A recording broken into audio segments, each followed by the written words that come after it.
Warahmatullahi wabarakatuh. Perkenalkan, nama saya Evan Bermanandaro dengan NIM 079. Di sini saya akan menjelaskan tentang investasi.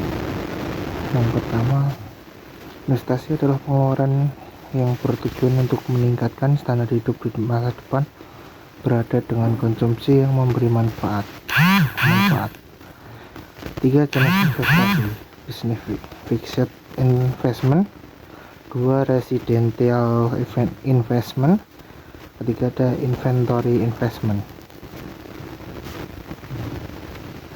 Neoclassic model investment menjelaskan bahwa investasi dipengaruhi oleh MKP, marginal product of capital, suku bunga, dan aturan pajak perusahaan. 2 topik mekanisme pasar sewa modal atau rental market. Ada 2 jenis perusahaan, yaitu product firms dan rental firms. Harga sewa modal ditentukan di pasar di mana MKP sama dengan R per P, yaitu perusahaan akan menyewa modal sampai nilai MKP yang sama dengan biaya sewanya. Faktor yang meningkatkan rental price garis miring P, penurunan stok modal modern, misalnya akibat perang atau bencana, meningkatkan tenaga kerja, kemajuan teknologi. Lalu biaya modal, cost of capital, terdiri dari biaya bunga, biaya depresiasi, dan kerugian atau keuntungan harga kapital. Lalu ada investasi bersih dan investasi bruto. Net investment adalah pertambahan stok modal. Gross investment sama dengan net investment plus depresiasi. Artinya perusahaan harus berinvestasi untuk mengganti penyusutan dan menambahkan modal baru. 5. Lalu fungsi investasi dan pajak. Investasi menurun ketika suku bunga naik, biaya modal naik, profit turun, investasi turun. Investasi meningkat ketika MTK naik atau harga modal turun. 2 kebijakan penting. 1. Corporate income tax, pajak atas keuntungan bisa menurunkan investasi.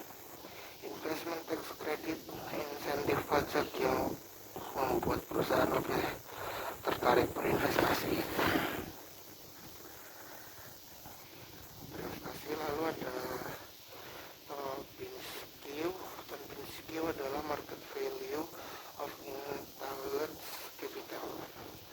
Makna Q kurang dari lebih besar dari 1, nilai pasar perusahaan tinggi, perusahaan akan membeli lebih banyak modal.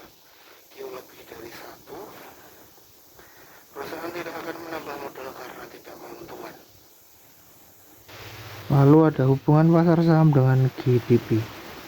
Alasan hubungan pasar saham dan GDP: 1. Penurunan harga saham,